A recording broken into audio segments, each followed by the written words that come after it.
Hello and welcome back to Ruben Uncut. Today's topic, we're going to rank all 31 black comic book superhero movies. Now, that number is going to sound high to some people, and let me explain. The list is also going to include as many situations of representation as possible. Some characters on the list have been race bent, others have not. So what that means is that team movies or movies where a black superhero functions as a secondary hero or sidekick will appear on this list. That being said, the ranking is also going to be based off of general representation, how important the character is to the overall story, how generally African American the whole deal is. Also, every movie on the list has to have been a comic book first. I know. So that does mean there'll be some pretty significant black superhero movies that are not on the list. I have not seen Blank Man. That's why it's not on the list. I have seen Slight, good movie, not on the list. I have not seen Running Colors. I think that's what it's called. Haven't seen it. Hear it's good. Not based on a comic book that I'm aware of. If I'm incorrect about that, please let me know. And it's also why Meteor Man and Blank Man aren't here. I think I mentioned Blank Man, but I haven't seen Blank Man, which is also another reason. But that is also, as far as I am aware, not based on a comic book. Now, Meteor Man did have a comic book that came out after or maybe around the same time as the movie, but the comic book was based on the movie. That being said, I haven't seen Meteor Man in a long time, but as a kid, I thought that movie was an absolute banger. As a kid, I loved that movie. I don't know if it holds up today, but a child, Ruben, does recommend it. But so let's get into it. And it should be noted that, you know, these are just how I ranked them while I was making the list and how I felt about the movies and the justifications I had at the time. Absolutely, these movies could move all over the list because that's how arbitrary lists are. First up, at the very bottom, number 31, we've got the Joss Whedon cut of Justice League, which is down here at the very bottom for a number of reasons. So at the center of the Zack Snyder versions of the Justice League is, of course, this guy over here, Cyborg, one of DC Comics' biggest black superheroes. Been around a while.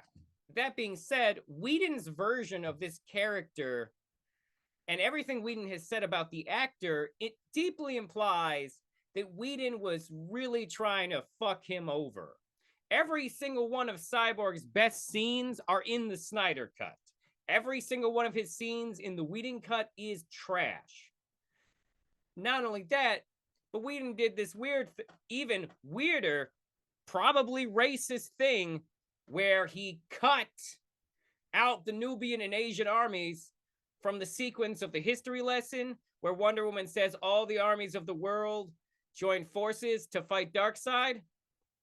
Except if you watch the Snyder cut, you see that they have the Germanic tribe, the Asian tribe, and the Nubian tribe. Well, armies, not tribes, there to fight Darkseid. Well, in the Whedon cut over here, in this here Whedon cut, they don't appear. The Asian and Nubian armies do not appear, which feels, you know, fucking racist. Which brings us to Catwoman. This is the second lowest movie on the list here at 30. This movie is so bad, it's almost worth watching for how bad it is. And in fact, this movie is so insane, I'm going to show you some clips of this one, which is not a thing I'm doing for almost anything else on the list. I should mention, I don't have pre-selected clips for almost anything, but I do have them for fucking Catwoman. But where to even start with this movie? This movie sucks. It is insane. It is wildly bad. It in no way maps onto the comic book character. It is disrespectfully set in the Burton verse. And we know this because she gets her powers the same way that Michelle Pfeiffer's Catwoman gets her powers. And also, there's a brief still image of Michelle Pfeiffer's Catwoman implying that the films share continuity, which is just straight disrespectful when your movie is this fucking bad. This movie came out around the same time as Batman Begins, by the way. They were almost definitely, at least in some level of production, at the same time. This movie was brought about due to the success of Halle Berry playing Storm, I'm pretty sure. It bears no resemblance to the comic book. I don't even care that it's race bent. That's fine. It's whatever. I'm cool with Black Catwoman. Zoe Kravitz is fucking on point as Black Catwoman. Should that have been on the list? Fuck, that probably should have been on the list.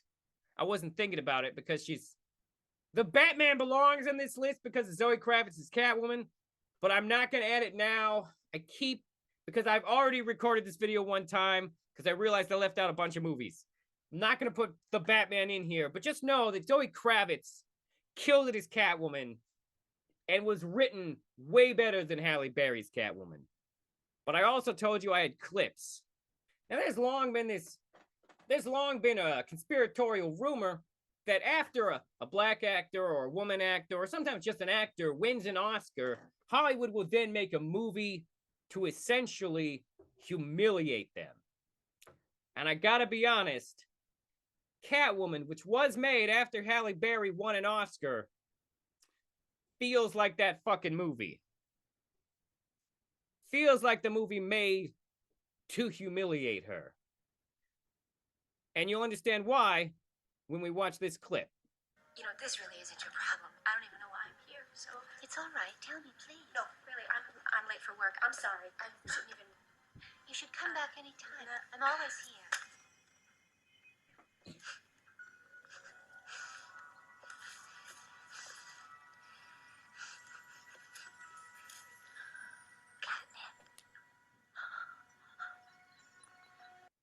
For those of you only taking in the podcast version, what happened in that clip was that the woman threw a piece, this implied Romani woman who knows the history of the Catwomen, throws a catnip toy at Halle Berry's face, at which point Halle Berry grabs it out of the air and then rubs it on her face. I could not believe that was happening when I saw it the first time, because I don't know how you pitch that to an actor. I don't know how you pitch to an actor, oh, by the way, in this scene, you're going to rub a catnip toy on your face. Because I'm going to let you in a secret. That's not a thing. Catwoman has no powers. Catwoman is just a cat burglar. This version of Catwoman is not based on the comic books. And at no point in the comic books has Catwoman been forced to debase herself in this way that I'm aware of. But I wish that was the only clip I was going to show you, because I have another clip from this movie that is equally insane and should have put the director of the movie on, like, some lists. This clip is the infamous basketball scene from Catwoman. Yeah. I'm just gonna let you see it. Then I'm gonna describe it for the podcast people so we can all be on the same page. Seriously. Well, you know my friend Sally? Well, that's what she says about me. She says that I'm, fun deficient. I don't believe that. That's what she says. One-on-one?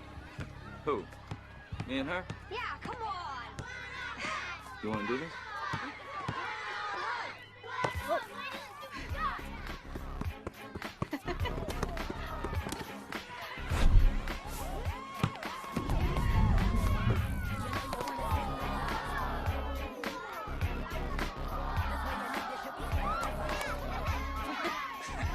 I haven't done that since I was a kid.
You don't seem so fun deficient to me.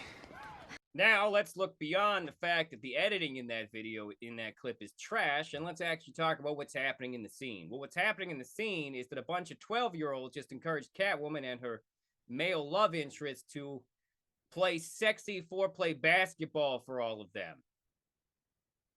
It's a weird scene. Oh, what's that? The director is French? Oh, so he wouldn't understand how pedophilically creepy that was. Because of how creepy the French are, right? Wait, who directed this? The second unit director for Alien Resurrection? Are you shitting me? No, I'm not shitting you. They gave the second unit director for Alien Resurrection $100 million to make this trash pile of a movie. Yeah. Whoo, the fuck. Although, fuck.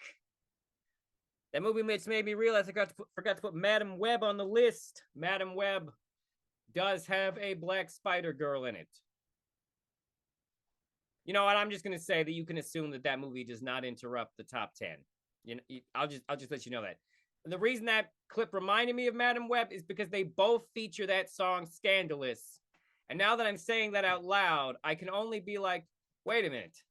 Was Madam Web an homage to an objectively terrible period of comic book movies?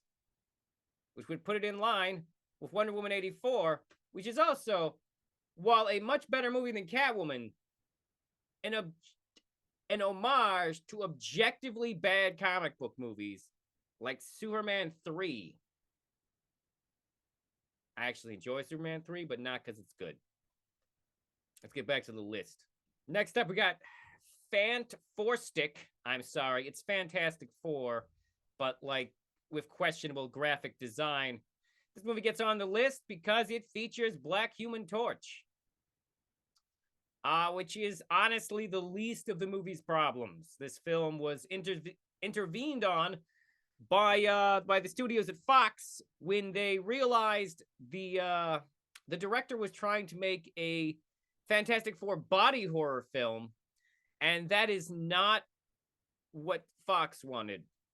Because as awesome and insane as that sounds, it's also not the kind of thing you throw millions of dollars at. Next up, X3, X-Men: The Last Stand. It's on the list because I'll be honest, I haven't rewatched this movie in years. It's not the worst of the X-Men movies. It's on the list because Storm is in it, right? She's in this, right? I'm not checking. I feel like she's in it, but the fact that I can't remember her being in it, I'm positive she's in it, right? Right? Am I losing my mind? I must be. I'm turning to people who are off camera and acting like there are people there who can answer my questions. Shit, I am losing my mind. But let's get back to it. This movie is ranked low on the list because I do not remember anything Storm did in it. X-Men First Class. It's ranked low for a very specific reason. That being said, I love X-Men First Class. I highly recommend this film. That being said, it's not good at representation. The most important black superhero in the movie is a character called Darwin, whose superpower is the ability to evolve to rapidly evolve to survive any situation. And they kill him. They kill him in the movie. They kill him in X-Men First Class, even though his power is that. Now, in fairness, I would be able to overlook this if they had brought him back in the sequels, because that is a thing that happened to Darwin in the comics, is that everyone thought he had died, but it was really just his body having to take extra steps to evolve to survive, so it took him like years to come back. If they had done something like that, this could be forgiven. But they didn't bring him back. So it cannot be forgiven. X-Men Apocalypse is on the list because it's got Storm in it. Although I feel like she does not do as much as she does as when Halle Berry played her. I just realized Dark Phoenix is also missing from this list. I actually enjoy Dark Phoenix, But it's black representation probably. Its levels of black representation do not make me want to put in the extra effort to suddenly add it in the middle of this video. Because once again, I'm pretty sure Storm's in it, but I don't remember what she does. Next up, Days of Future Past has Halle Berry's Storm in it. She dies before a lot of other X-Men. To be fair, most of the X-Men die. And also, in fairness, this one also loses points for having a not black Sunspot. Oh, New Mutants also. It's also why New Mutants isn't on the list, because Sunspot's not black in it. Now, to be fair, this is a fucked up thing, because Sunspot's blackness, or actually, I'm not even sure he's like African black, but like the point is he's a very dark-skinned Brazilian, who is subject to colorism, and then ironically, in all the movies, they make him look just, you know, the white version of Hispanic. So that's, yeah, like I said, I'm not actually sure of how Sunspot is supposed to be, like, if he's meant to be black or just like really dark-skinned Brazilian, but they did whitewash him both times he appeared in movies. So that's a thing. Number 24, Steel. The movie's just bad. I will say I find Steel to be bad in a very charming way, but there's a lot of choices in the movie that are ridiculous, like the fact that Steel appears to have super strength even outside of his outfit. Like, the thing is that, like, Steel should be working class, black working class Tony Stark, and in this movie, he is not as smart as in the comics. He doesn't fly, and his sledgehammer shoots more things than he uses to hit things with the sledgehammer. There's so many questionable choices. The script is also annoyingly self-aware of the fact that it stars Shaq and Richard Roundtree. So there's never a point where they stop making Shaq jokes or Shaft jokes, which gets old pretty quick. That being said, it honestly has some charming moments, and I would probably rank it a lot higher if the action scenes were any good at all. But they're not. Blade Trinity, the worst of the Blade movies. Supposedly, this was a movie Wesley Snipes acted pretty insane on the set of. It's also one of the few movies directed by David Goyer, who is one of the most influential people in comic book movies ever, having written like both some of the best and worst comic book movies ever made, which is wild when you think about it. Blade Trinity, it's not the worst movie on this list. And like, honestly, a bad Blade movie is better than some franchises' good movies. But it is still definitely the worst of the Blade movies. X2. This one's higher than some of the other X-Men movies, even though it has about the same amount of Halle Berry in it. But she has a really nice moments with Nightcrawler, which you know is a plus that she's given more to do. The first X-Men movie honestly just goes up on the list a little bit higher because this was it. This was us bringing Storm to the big screen for the first time ever, so I got to give it points for that. I feel like she does more in this one too, but these are movies I actually would like to rewatch. Deadpool 2 has a couple different black superheroes in it. Actually, it's got a black bent Domino, who, in fairness, in the comics is as white as you can be. But here she has revitiligo. Is that what it's called? I don't know. She's good in the movie, and it's also got Terry Crews as a lesser-known mutant whose name I can't remember. They are ultimately supporting characters, although arguably Domino is one of the like top-tier supporting characters. But it is still mostly a movie about a quirky white guy. Avengers Endgame. Avengers Endgame gets moved up the list a bit because it gives Rhodey, aka War Machine, a lot to do in it, which I'm in favor of. In fact, I would rank this movie higher, but I'm waiting for Marvel to let me know for sure whether or not War Machine was a human being in this movie and not a Skrull pretending to be Rhodey. Because if he's a Skrull in this movie, it arguably shouldn't be on the list at all. In fact, if it turns out he's a Skrull, just replace this movie with the other movies I just mentioned earlier where I forgot that they had a black supporting superhero in them, and they would deserve the spot more than. Why? Because a person pretending to be a Skrull is not actually black representation. It's technically an alien doing blackface. It doesn't really say anything about black people or black culture or make them claimable as black superheroes. So I'm saying this movie deserves more credit if it's Rhodey, and it deserves less if it's a Skrull. Martian Manhunter also does not count as black representation, even though he is most commonly played by black actors. Just saying, he is a Martian.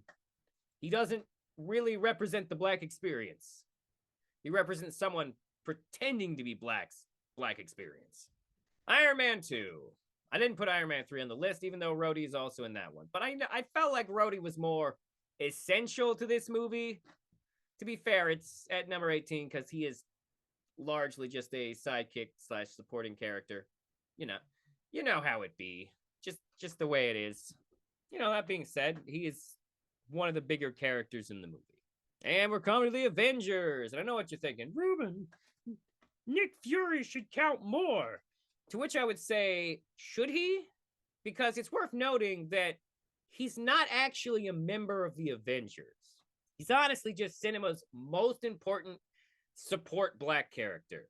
I mean, we can count Nick Fury as a superhero, I guess, which is why this is on the list at all. But you may have noticed, I didn't include Age of Ultron on this list because Age of Ultron, his appearance is essentially a glorified cameo. Wait, is Rhodes officially an Avenger in that one?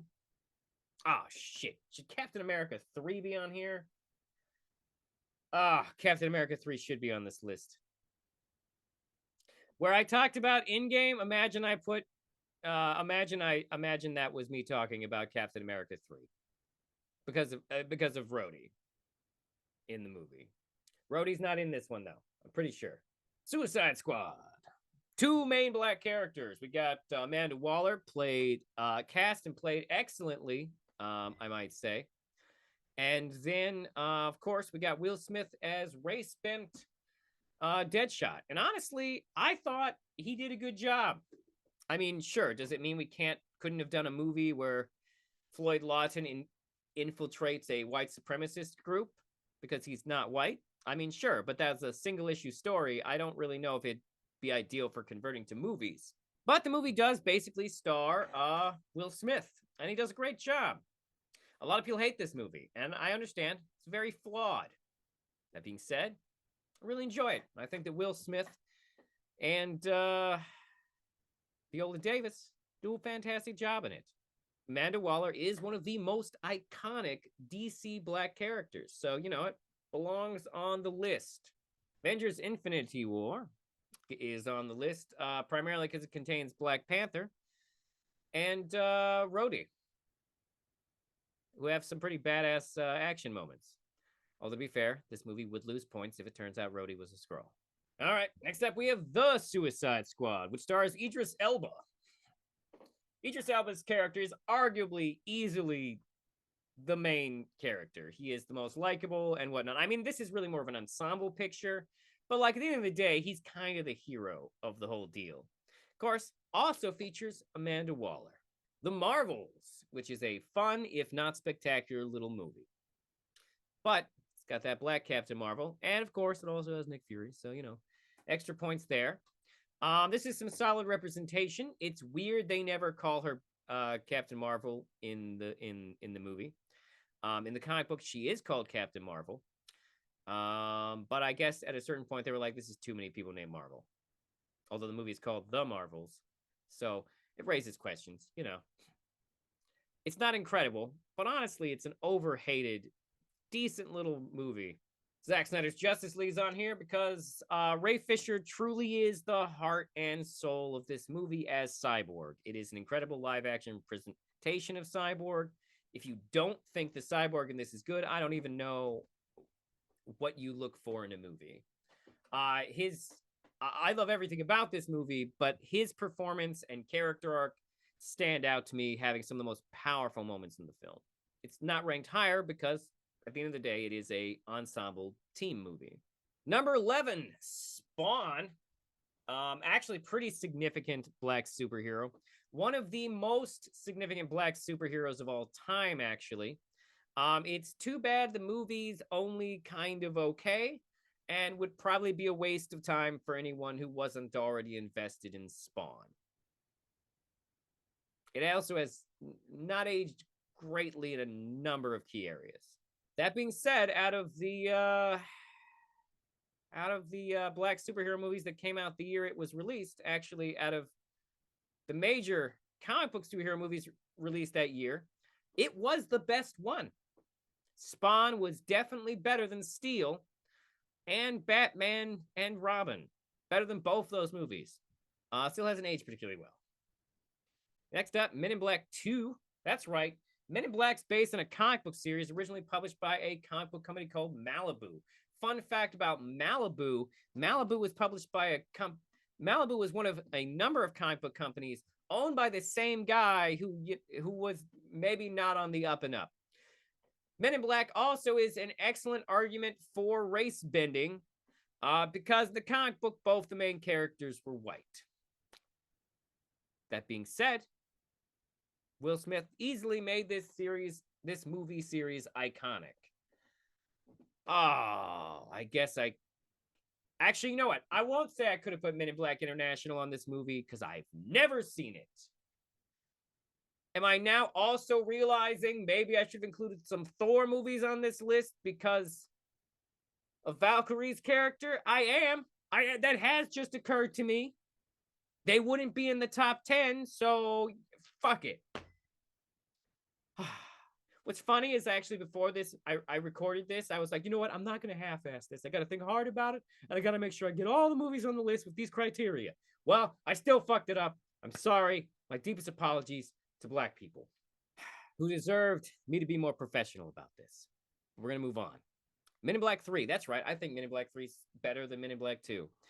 Could it use more Tommy Lee Jones? Sure. That being said, I actually think the story in this one's more interesting. And it's got a lot of, I don't know. I enjoyed Men in Black 3. Is it technically the franchise coming to that moment where they realize we've run out of ideas and we've got to do the time travel thing? I mean, yes. But honestly, I enjoy it more. Black Panther Wakanda Forever is on here. Now, I will say that in many ways, Wakanda Forever has more artistic merit than a lot of movies on this list. You see, the movie itself has grieving the loss of Chadwick Boseman built into its DNA, which is something that just gives it more of an artistic element to it because you can sense the art and the emotion from the creators of the film. That being said, the story of the movie is essentially just someone took Batman v Superman Dawn of Justice, put it in a blender, shredded it up, then rearranged all the pieces in different orders. That is what's happening in the movie. They have there are several points in the film where they have the exact same beats. It's weird, but the beats aren't in the same order. Like specifically, great example, the Martha moment in Batman v Superman that everyone hates happens in this movie. They do it. They do it differently, and maybe you can argue that makes it better in some way, but there is literally a sequence where Black Panther is about to fucking murder Submariner, aka Namor, and instead of murdering him, she has a flashback to both their moms. She has like a mental thing where it's like she sees his mom and her mom, and it's like, wait a minute. This is the same fucking moment. Are you kidding me? Everyone's going to criticize BVS, but we're not going to catch on to how much of this movie. You know what? Actually, I figured it out. A lot of people who hate BVS haven't seen it, so they don't know. Number 7, Black Adam. Yeah, I like Black Adam. I know not everyone does. I know the movie's probably not perfect, but honestly, the movie appeals to my sense of humor. I like the action, and I like that they didn't pussy out on being anti-colonialist. Like, if anything, Wakanda Forever has like anti-colonization messages in it, but it kind of pussies out on them. Black Adam goes fucking hard on colonialization. Like, there is no mercy. Black Adam wakes up in a world where he finds out white people are running his country and fucking loot, and he's just like, yeah, I'm gonna fuck him up. Plus, also, it's got the Justice Society in the film representing America's global hegemony, which I think actually is really cool and bold choice storytelling wise. Also, they race bent uh Cyclone, what is it? Red Cyclone and Hawkman here. And honestly, they both do a great job. They both do a great job. Honestly, I really enjoy Black Adam. I've seen Black Adam more than once. I might buy Black Adam at some point. I understand that it is like a B movie in terms of superhero movies, but honestly, I have a good time with it every time I see it. So I don't know what to tell you. I do think a number of movies on this list are objectively better movies. It's just, more black. Although it is weird that they have, I mean, The Rock is half Samoan, half black, but he's playing an Egyptian guy, which admittedly is a little weird.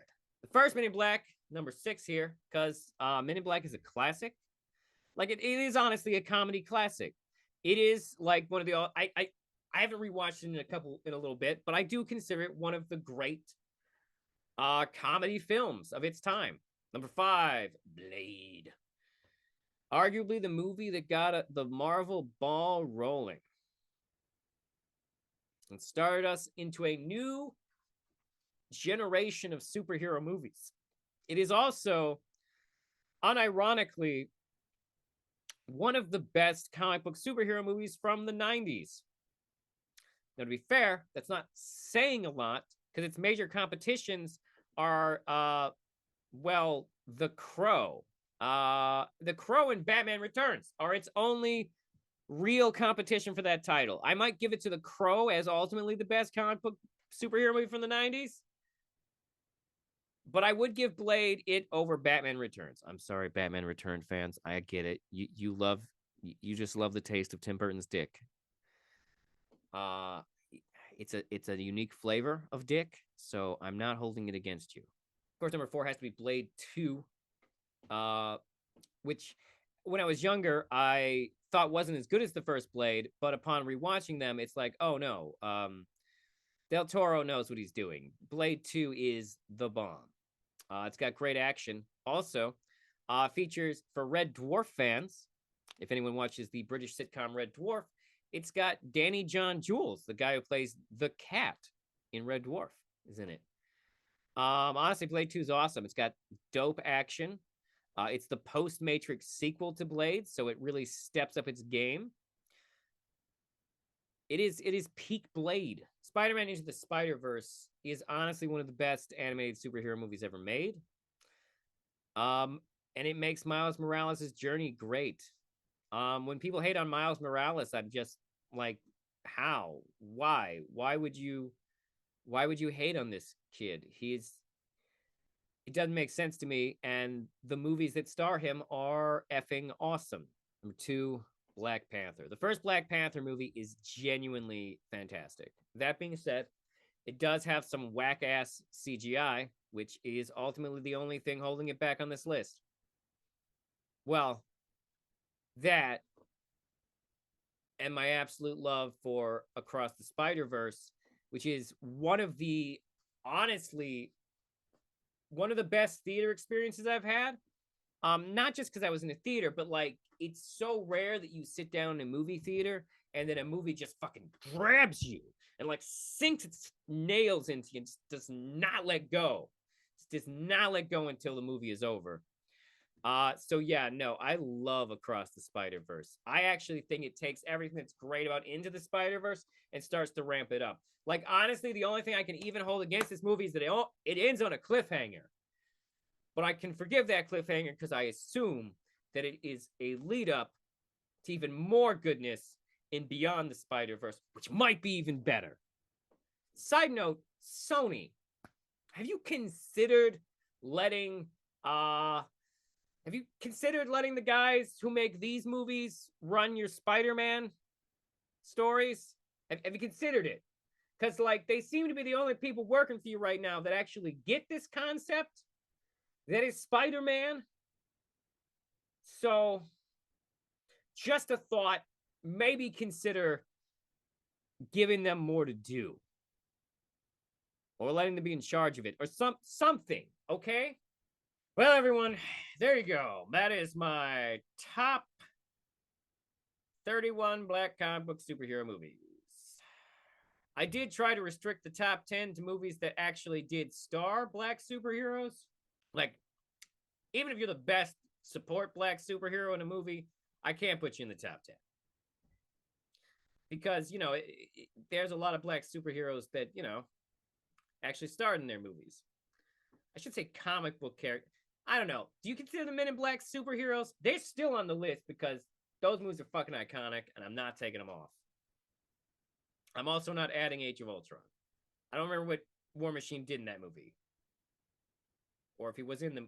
I don't know how long he was in the movie. What did he do? Did he lift Thor's hammer? I'm not sure. But anyways, I hope you enjoyed this. I did do it for Black History Month, so I have redone this more than once. Last time I didn't think the video was good enough, and I had forgotten some key movies on the list prior, but I was in a hurry to see Madam Web, which I meant to add to the list because of Black Spider-Girl, but I didn't. And honestly, it would not have changed a lot of the list. It still would have been low.